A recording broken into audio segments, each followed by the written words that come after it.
Hello and welcome to episode 4 of Blokes and Balls. We're going to start off today with a very quick one. A colourless moment for this man, Diego Costa, with a fresh 8-game ban. Well-deserved 8-game ban. Obviously we know Costa from the Premier League, back in his time playing for Chelsea. Always plays on the edge. Bit of a thug. Has had previous suspensions for stamping in the Premier League, and there's no place for what he did, basically. Stepping over the line. Well-deserved 8-game ban. Yeah. And that's his season finished. Yeah. I think he deserves it. He deserves more. He's malicious, you know, he's a sly player. Like you said, he's always playing on the edge. He's always trying to get one over on the defender, whether it be, you know, within the rules, without the rules. And, you know, he deserves it. What he said to the referee, it's disgusting. Yeah. Brown emoji on your, we don't have an emoji for that one, mother. So all we have to say back to you is we shit on the rest of your season. Moving on. Right. Battle for 3rd and 4th. Very interesting one. Yeah. I've gone for my results is on the first column, and then it is Dave, and then it's Joe. I've gone for Spurs 3rd, Chelsea 4th, and then Arsenal and United following. Yeah, Dave, you've got Spurs, Chelsea. You got on same points. Same points. So goal difference between 3 and 4 for Chelsea and Spurs, and then Arsenal United. Yeah, so same as you on that. And then the Oracle. Yeah. Who's got Spurs, obviously, 3rd, but then United 4th, and goal difference Chelsea, Arsenal for 5th and 6th. So obviously I said Spurs will finish 3rd, and everyone's going to say, "Oh, Joe's saying that," but I think the fixtures are kind to us in the new stadium at home. That's why I've gone for that, for the points I have. I've said we're going to lose to City away. Yeah. Playing them 3 times in the space of a couple of weeks is not easy, but and I've got a draw against Everton at home at the end, but I think we'll get the home wins that will help. And I said United are going to beat City at Old Trafford. That's a differential there, and that Arsenal will lose their away games, or apart from the last game. Yeah. So Arsenal's away form, coupled with United's at home against City, and some good fixtures. You see, this is the thing though. You've given, based on your forecast, Arsenal have to lose against Watford, and they have to lose against Leicester in order for United to come close to 4th place. I just don't see it happening. Dave, you think? No, I can't see it myself. But he's the Oracle. That's why he's the Oracle. Going on the form guide, there's nothing about Arsenal's away form that says that they can beat Watford away or Leicester away. I don't know. If it was Arsenal's home form, mentioned it, they'd beat both those teams at the Emirates. Okay. Well, let's see. Let's see how it ends. I think most people will probably have Spurs being the most secure one, most likely just to finish on the fixtures. Yeah, most likely to finish 3rd, and I think most likely to finish 6th has to be United. I'm sorry, but then again, that's why you are the Oracle. Yeah, let's see. Transfers. We're only going to be focusing on 2 transfers. First one, Mr. Paul Pogba. And a lot of people will give me stick for saying Paul Pogba is going to be transferred and he can go and he's welcome to go. But let's just quickly look at the stats here, okay? Paul Pogba, self-proclaimed legend, wonderful player he is, etc. Main guy, wants to earn, I don't know, £450,000 a week or something ridiculous like that. Is he really worth it? I doubt it. You look at his current form, you know, 0.4 goals per game. He's got 9 assists. He's not even carrying that form into France when he's playing for the French team, right? If we look at him when he played at Juventus versus playing at United, stats are more or less the same. Yeah. Although he's now in the prime of his career, so you would have expected his stats to improve. Is it because he's moved from Serie A to Premier League, which is slightly more difficult to perform in? Possibly. But then, if you look at him against 4 of the other top-rated midfielders in the Premier League, I'm sorry, Paul Pogba, you're not number 1. You're probably number 5. You know, the games are all more or less similar, and what we've done is we've taken 2017, 18, 18 and 19, and we've said, right, here it is. Let's see who's who, okay? Yeah. Goals, only Eriksen and De Silva have less goals than Paul Pogba. In terms of assists, more or less even. But then looking at the passes, 3,445 passes from Paul Pogba. Okay, you look at Eriksen has got more, and Silva's obviously got more. But and I know this is where you are very strong on it. Yeah, I think if you look at the amount of passes, it's what you do with them passes. It's the amount of opportunities you create. And if you look at opportunities created, 11, it's halfway. You've got Hazard on 24, Eriksen on 25, Salah 26, and Silva 27. Anyone can pass a ball 5 yards, but it's what you do with the ball. It's the chances you create for other players, and he's nowhere near them. So even if you look at the number of shots he's taken, second most shots at 165 shots, but worst on target, 39%. He's taken less. The big thing that stands out here for me is that when you look at Pogba's personality and you look at his stats, Pogba plays for Pogba. That number there, opportunities created, out of 3,445 passes, you've only managed to create 11 opportunities. There is not a single stat there where he stands out. You can say you're the top rated player, you should be earning the most, you're the best midfielder in the game. You're not. No. Yeah, he does say one good thing a game, that highlight reel moment he might have, but if you're a top player, you're changing games all the time, and week in, week out, maybe one off week here and there, but he seems to have one good week in every 4. He had a little spell where he was playing well, I think a few weeks ago. He's just gone back to his old self again. He's not been doing anything, and what is that? Is that something in him that his personality drops?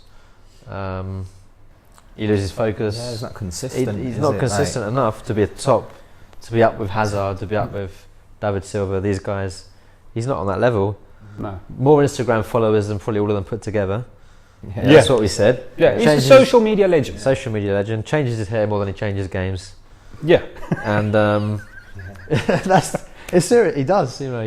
He went back to his normal haircut against Barcelona, I think. I think an important factor is also that we need to look at that 17 goals that he's got, right? How many of those are penalties? Because he takes penalties as well, right? So he's had 5 penalties this season. Yeah. Does Eriksen take penalties? No, he doesn't. Does Silva take penalties? No, he doesn't. These are the only 2 players that have less goals than Pogba, but he is a penalty kick taker as well. Yeah. Come on, let's be honest. You are not number 1 out of these 5. You are probably number 5. And I think if we probably had to go and we had to put in De Bruyne, although he's been injured a lot, so it's probably not fair to put him in there. But is he better than De Bruyne? I don't think so. Right? No. I mean, there's quite a couple of other midfielders that you can go and put up. Sterling, we haven't got up yet. Sane, we haven't got up yet. So please, get yourself in order, right? Get your head read. Stop following Riola's shitback reactions and try and be the legend. You are not. So in my opinion, you're welcome to transfer to Real Madrid. Off you go. Will he do better at Madrid? That's the question. Under Zidane, will he manage to get hold of him and get more consistency out of him? If it's going to make him leave United, I'll say yes. Is he bored at United? I think he is. So but at this moment, I don't really care. I just want him gone. We all agree it's not a loss to the Premier League, in our opinion. Year is a massive loss to the Premier League. Massive loss. Yeah. Eden Hazard. I mean, the guy is just amazing. I mean, we've seen his comparative stats. You look at the games. He scores every second game. He creates assists, And the special thing about Eden Hazard is that if you look at like a player like Paul Pogba, you look at Messi, they do well for their club, but they can't replicate that same form when they play for country. Right? It's very few players that do that. Eden Hazard is one of those players. He takes his Chelsea form, he takes it to Belgium, he does the same for Belgium. This is a great footballer. It's a big loss. I think it's a foregone conclusion. I think he is going to Real Madrid. Sorry, Chelsea, but he's gone. But you know what? That's the only player I would say I'm sad to see him go. Yeah. Like we said before, he's consistently good. Whereas Pogba is, you know, he can't find that consistency. So yeah, he's been the standout player for a poor Chelsea. Yeah. Whenever Chelsea have played poorly, he always seems to stand out. He's always trying to change the game.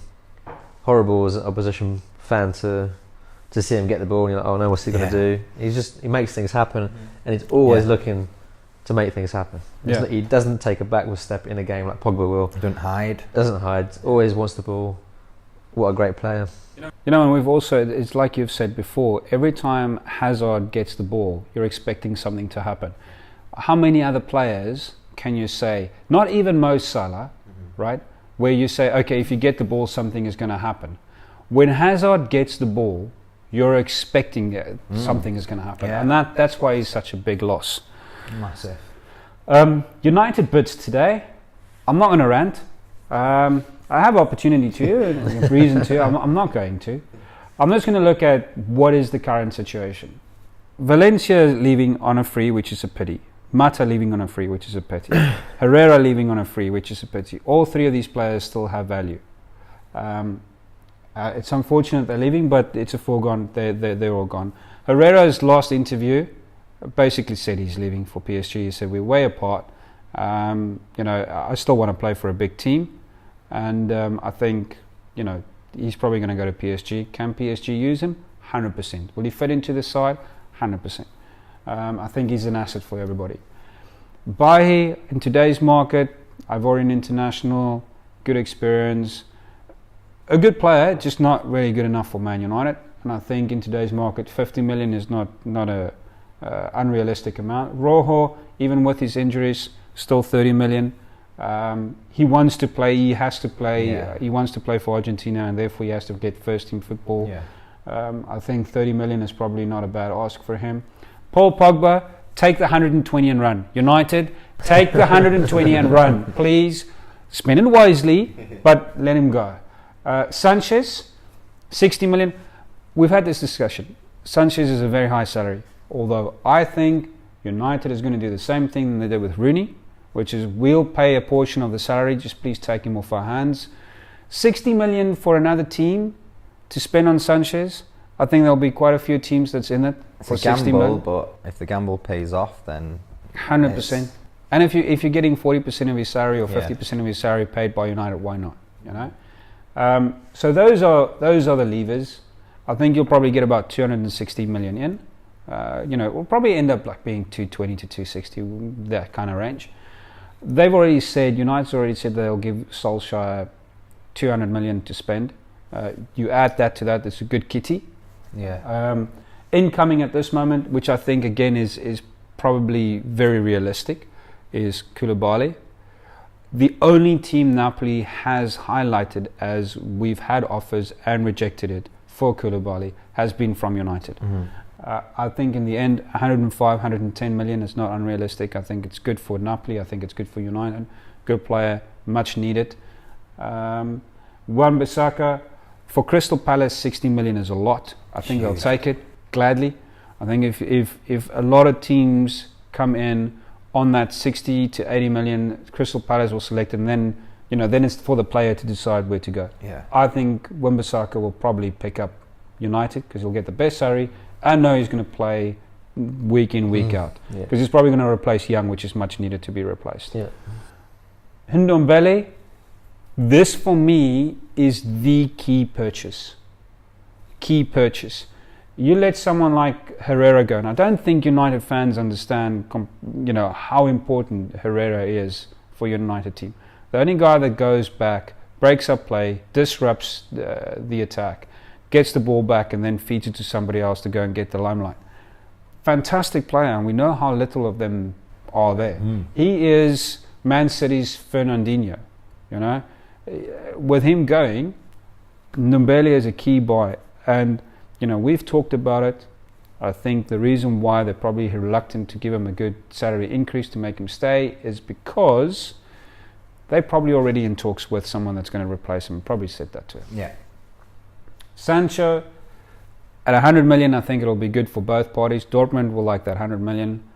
For United, that is the commercial big name signing that they have to do, keep everybody happy and show, you know, we're a big team. We're letting Pogba go, but hey, here's, you know, Sancho, English, yeah. top-rated player, promising, blah, blah, blah. 4 players coming in, 7 going out. Not a big issue because I think Chong and Gomez deserve to come into the squad.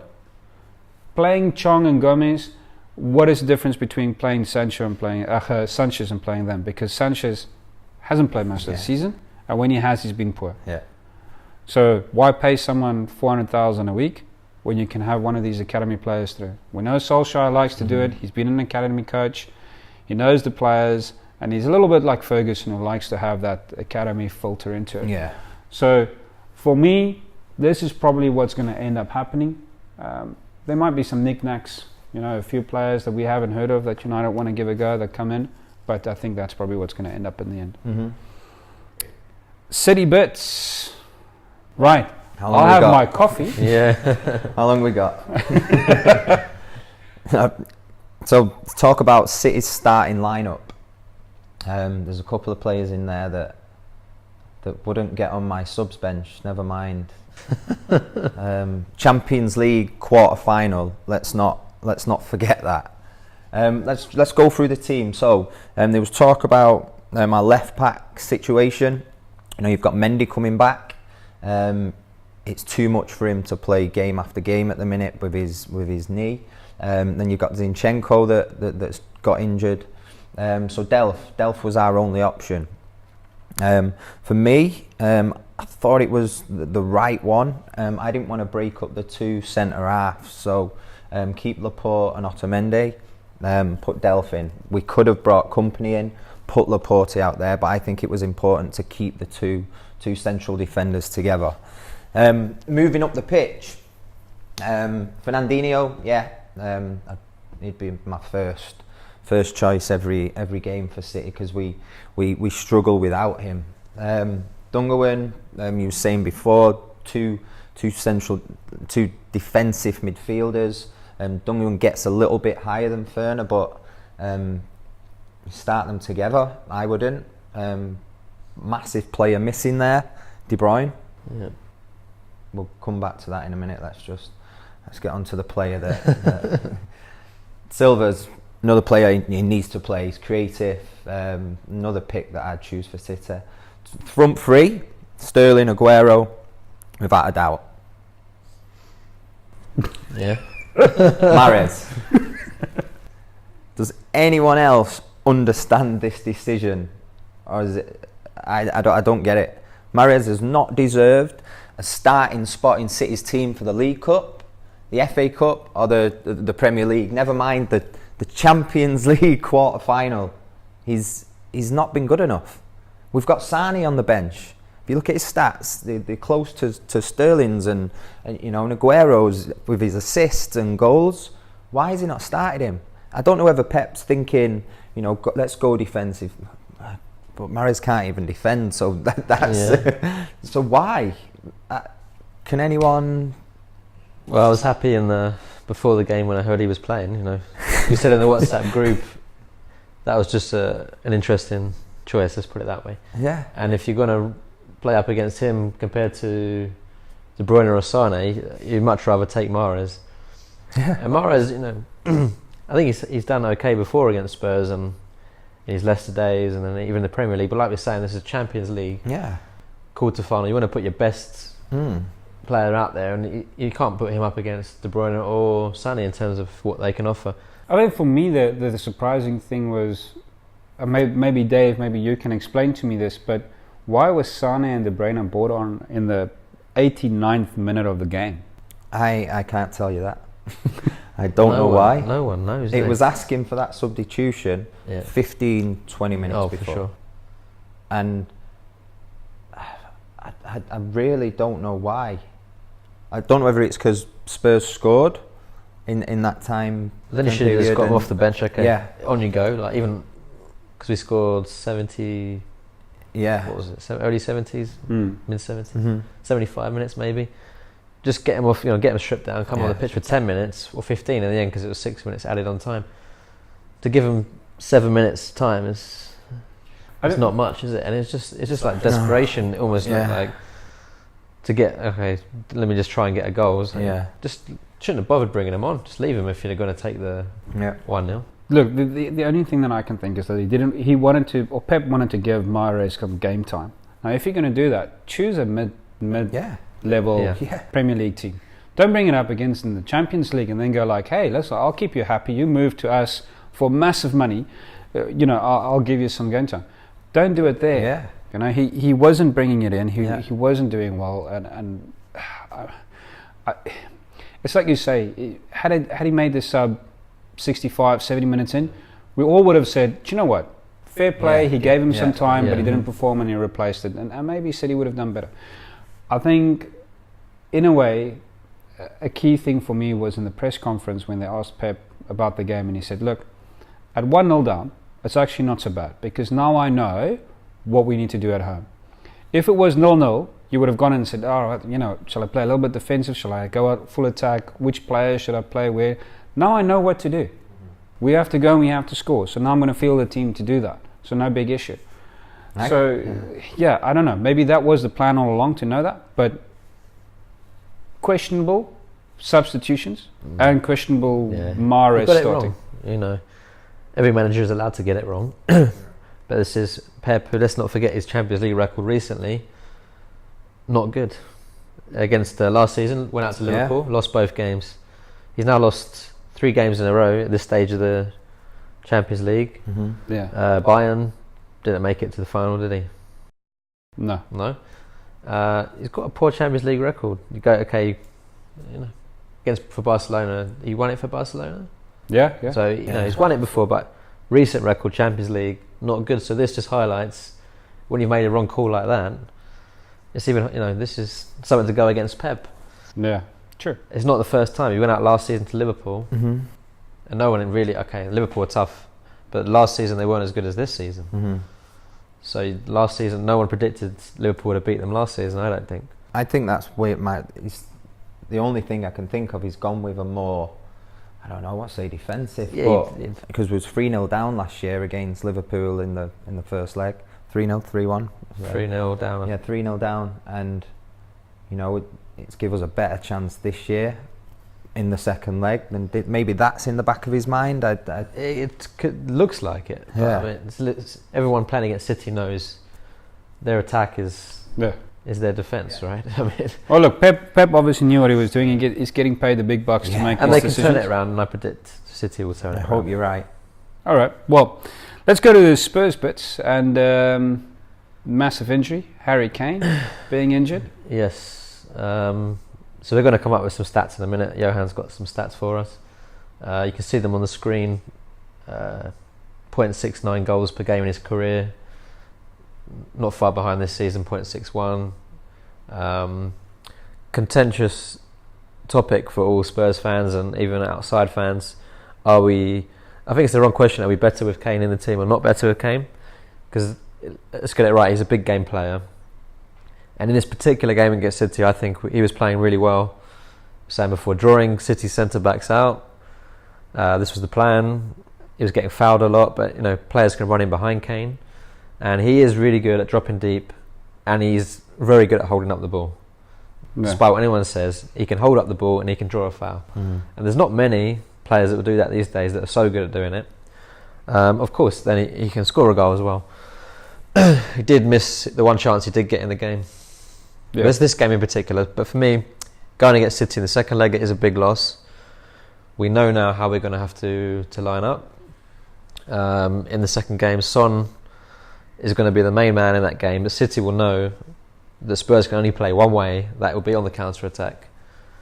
unless Poch comes up with something, he goes out and attacks, which you're not going to do. So counter-attack, City will have a chance to, okay, this is how we line up against Son, maybe Moura. Llorente is 10% of Harry Kane. Don't care what anyone says. He's done. He actually, every time I say that, he might score next week. Well, you've got a record for that. You slate a player and then they I've got a start doing really well. Slate Mahrez off. Kane is not as much of a loss in the games you expected to win, but in the tough games, in the big games, even if it's a penalty, he's a master at penalties. Well, look, So you're going to miss him. Let's just look. Kane was out for 7 games. You won 66.7% of those games versus 61.5% with him in the team. 2007-18, you missed him for 2 months, and he, and you managed to win 71.5% of your games without Kane in the team. My opinion, and I know we have some different opinions on that, but the moment Kane went off, I think Tottenham was a better team, because now they Kane wasn't the target guy. You had more options. You were willing to spread the ball a little bit further. You were more willing to vary the attack, and that confused City a little bit, because now they didn't know, okay, who should we be targeting? Where should we be focusing? They went into zonal defending, and that created gaps, and that's eventually how the goal came about. So I don't think, as much as Kane is a big game player, 100%. Kane is a good player, is a great striker, scored 125 goals. We know that. But I don't think, like a Messi and a Ronaldo, who's critical to a team, I don't think Kane is a critical player. I think Spurs is successful because they're a very good team. Yeah. They're not individuals. They're a very good team. They score goals from all over. And if you look at when Kane is not playing, you can't target one specific player that you say he's going to be the goal scorer. It will be Son. It will be Llorente. It will be Moura. It will be Eriksen. It will be Ali. All of a sudden now, that pot opens up a little bit to who you need to target. Yeah. So I think not a critical loss, big loss, but not critical. I think other players as well have to take that ownership. They can't rely on Kane. No. They have to take ownership and we need to get goals from somewhere else here, because they're not going to. Kane's injured, so we need to. We can win without Kane. Yeah. But I'm just thinking in this City game, said before, it takes away a plan that you can have. A good plan. A as good well, plan. yeah. If it isn't working, change it. But it was good to have that first 60 minutes, 50 minutes. Yeah. And then it did work. Okay, like you said, Son and Moura after. Once City players, maybe if the centre backs are tired of chasing Kane around the pitch because he drops in deep. Yeah. And it's a plan that's gone. So the plan now will be this plan, but there is no backup plan, which Kane is offering you. I think Spurs will be fine. But Kane, stop making challenges when you have glass ankles. Mate, why are you chasing Delph on the halfway line? That's one thing I have with Kane. You can't do it anymore. Otherwise, you're going to just have to retire at 26 years of age. Strikers can't defend. Can they? No, but if you want to stop getting ankle injuries like that, stop making stupid tackles. Okay. Because this was a stupid tackle. Well, let's look at the games that happened. Let's look at the Champions League quickly. So we've basically covered from both sides in the bits. The Spurs City game. The only thing I will say there is that I think Spurs did very well keeping City at bay. Yeah. City had the bulk of the possession. I think we expected that. Mm-hmm. But 10 shots a goal, only 2 saves. The one thing that I do want to highlight is that the player that got slated by Joe last week, and I did say he was a bit harsh on him, made a penalty save from none other than versus Aguero. Yeah. So my main man, Lloris. That's what I said. Oh no, he's the main man. That's what I said last week. My main man. This week, I'm going to say, look, one keeper.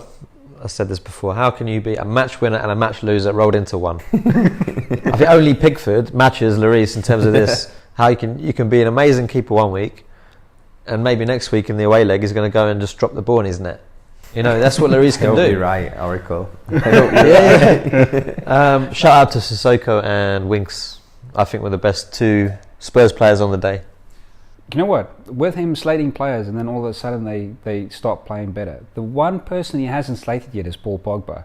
He's made comments, but he's not slated. Can you please do that? Because we've got so much money tied into this player. There's not much to say about the guy. Liverpool versus Porto. I think we expected it. Yeah.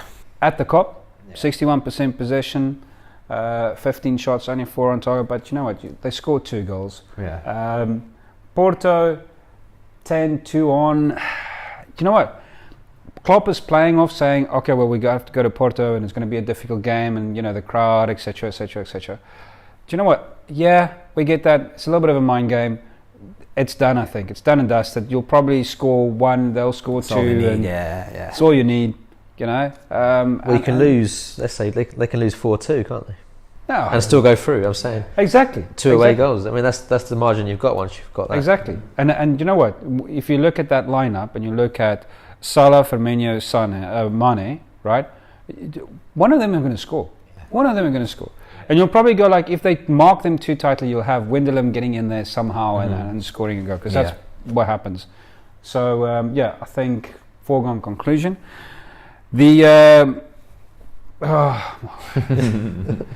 United versus Barca, you know, Could have been worse. 100% it could have been worse. 100%. I have to give United credit. I think we kept them at bay. They did have the bulk of the position, again, which we expected. 61%. They've got so many good ball players. But they only managed to get 3 shots at goal, 3 of them on target. De Gea was good on the day. But you look at United, I mean, why are you allowing a visiting team 61% of the possession? Why are you committing 15 fouls? And out of 11 shots on target, 11 shots at goal, 1 on target, none in the second half. You could put 2 goals next to each other and Rashford would still not hit the target. It'll go over or go wide. I mean, it was just oh my word. Ashley Young. I said this last week. I said, you're just not good enough. 11 crosses, not one beating the first defender. How are you going to try and beat Barca by not even getting a cross in? It was shocking. I'm sorry to say it, but just United have the drive, they have the passion. I think they want to get there. And I looked at players like Lukaku, for instance, who is, again, you can see him on the side of the screen shouting at players. He wants to, they all want to do well. But when you have a showboat, in Pogba, not knowing what the hell he wants to do, and you've got Ashley Young that can't cross a ball, that's already 2 that's going there. Smalling, for once, did well. I mean, do you know what? It's fairly difficult, or very ballsy, for a central defender to run up all the way to the half line to go and break Messi's nose. Yeah. Very ballsy. I give him credit for that. But that didn't win us the game. Okay. Ajax, Juve, boring game. Ajax did all the attacking, which we knew was going to happen. Juve set back, took it, and we always said Ajax is going to attack, but probably Juve just going to be better organised than what Real Madrid was. Yeah. They've showed that. The 1 shot on target that they had, Ronaldo put it away and they scored a goal. Again, it's almost like you're going to go, who's going to score for Juve? Oh, it's going to be Ronaldo. So again, I think going back home, I think the old lady at home not going to be easy to beat, and I think Juve will probably just win that game. No doubts about it. Ajax will attack. It's a close tie, that one. It is close. They will attack. It's a close tie. But at home, you would with Ronaldo, you would expect them to win it. But then they played Real, didn't they? And I know Real are not, they're not performing the best this season, but it's a tough place to go. They went away and they lost that first time game against Real as well. They went back and won. So look, even in a team like Real, if the players are in disarray and they don't respect the manager, they're not going to play well. That's just, it's as simple as that. There's too many egos in there, and that clashes many times. You had Ramos falling out with fellow players. I mean, it's just, it was just shambles. And Ajax took advantage of that. Yeah. You haven't heard any of that come from the Juve team. Not any of that. No, Juve are together. I mean, there seems to be in togetherness. And when you add Ronaldo to the mix, which is what they did, Yeah. they're expected to win this. It's hard to maybe... Pressure's all on Juventus. Yeah. But experienced I players. They're so experienced the last Yeah. few seasons, aren't they? They've been this stage of Champions League. They've been quarter-final, semi-final. So you expect them to come through Yeah, you think they'd have enough quality to be close, get I think, through. but they'll come through maybe a 2-1 at home. I would love to see a Barca versus Juve final. Obviously, I wouldn't, being a Spurs fan. But, I think it'd be nice to be Messi back in the final. Would be nice. Messi versus Ronaldo would be fantastic. Yeah, it'd be like Game of Thrones. Our feature Premier League game is Chelsea-Liverpool. Come on to Liverpool at Chelsea. home. There's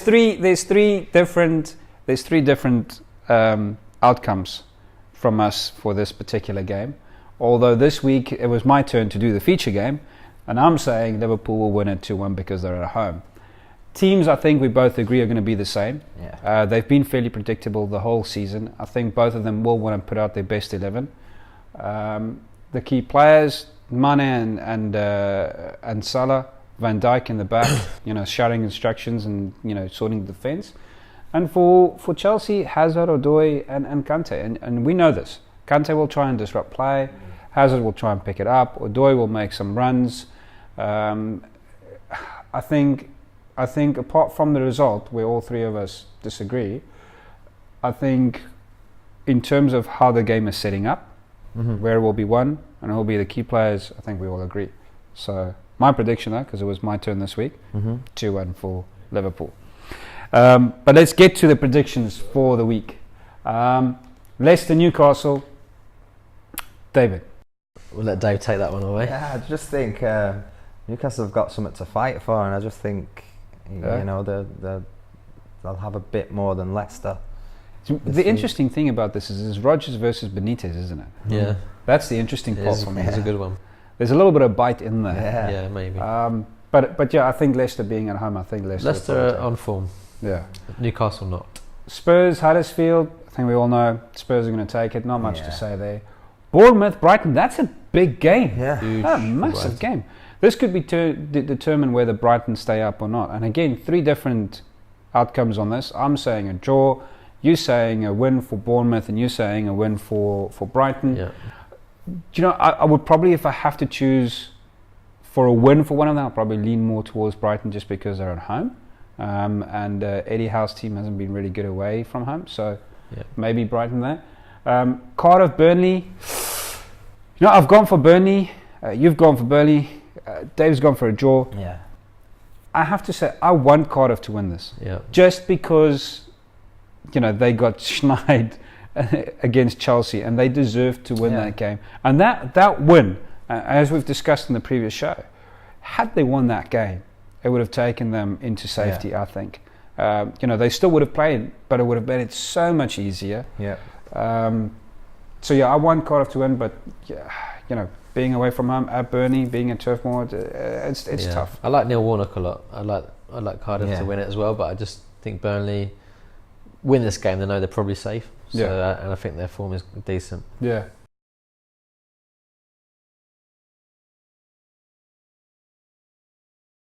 Yeah. Yeah. Wolves will have a little dip now after this FA Cup disaster. I think they'll feel sorry for themselves for this week. Southampton, again, another team that need to win. And Southampton are a good team. I think they're better than the league suggests. I have to agree with you and there. Wolves, we know how good Wolves are, but I just think for this, it's away, so I never back Wolves as much as if they're at home. Okay. United versus West Ham, we're all three going for United, which is a bit of a worry for me, because if we are all three saying it's United, the players are probably going like, yeah, we're going to win this, and probably won't. So, but yeah, on paper, United take it. Should do. Palace versus City, do we have to really say much? I think City's going to take it very easy. Dave's a bit nervous. Palace beat us at Dave's the a bit Etihad. nervous. Dave's always nervous. I don't know why, but he's always nervous. Should be the least nervous out of all three of us. Exactly. Being a Man City fan. It's not easy being a City fan. It's terrible. Look at him. It's not easy being a City. Bullshit. Anyway, moving on. Liverpool, Chelsea. Like I said, 3 different results. Yeah. Do you know what? You could probably toss a coin and go. It'll probably land on the side. It's one of those. It won't even land. Could go 3 ways. Heads or tails. It'll land on the side. The hardest to predict this week for me. Critical game though for both. I think Chelsea are in form as well. You know, they've started to, Chelsea come into a bit of form. Liverpool are not in. Yeah. Had the best fixture form. been turned around, I would have said Chelsea. 100%. I would have said Chelsea. But playing at the Cup Gives them a big advantage. We know how good Anfield is. Yeah, the record at Anfield is great. Exactly. That's why I've gone for a draw and not a Chelsea win. It's going to be tough. It's going to be tough. We should have got a draw against them, but my mate Lloris threw that game away. So He saved you a penalty this week. Mahrez. Lloris, thanks for the penalty save, but every time I see Liverpool up there, I'm like, that should have been a draw. Okay, and then Arsenal, away to Watford. I think most people will say Arsenal take this, except again the Oracle. I don't know why you're shocked at this one, because last week, why are they shocked? I sat there and said Everton would beat Arsenal, they disagreed with me. Well, I'm not sure if Dave agreed with me or not. Johan definitely disagreed with me. And Arsenal's away form is terrible. Become a different side away from home. And Watford, they'll be really happy, obviously, after getting into the final of the FA Cup. You can say, will they just be thinking about that? But I think Watford are a professional outfit. Technically fighting for 7th place. Everyone forgets that. So when you've got Everton, Watford, Wolves, Leicester as well, all fighting for 7th place, and we've seen this season Europa Cup can mean something. Arsenal might go on. Arsenal, Chelsea might win that and get Champions League spot. And it's not maybe that hard a competition until you get to the later stages. So anyway, they're fighting. Troy Deeney wants to beat Arsenal, and I know Arsenal fans will look at me and say, "I'm a Spurs fan," but your away form sucks. Watford and Troy Deeney are going to beat you guys. He's going to get some stick. I'm going to get a lot. I'm going to get a lot of stick for this, especially if Arsenal win now. But there you go. Well, on that note of the Oracle predicting a Watford win, that is the show for the week. Thank you for watching. Thanks, guys.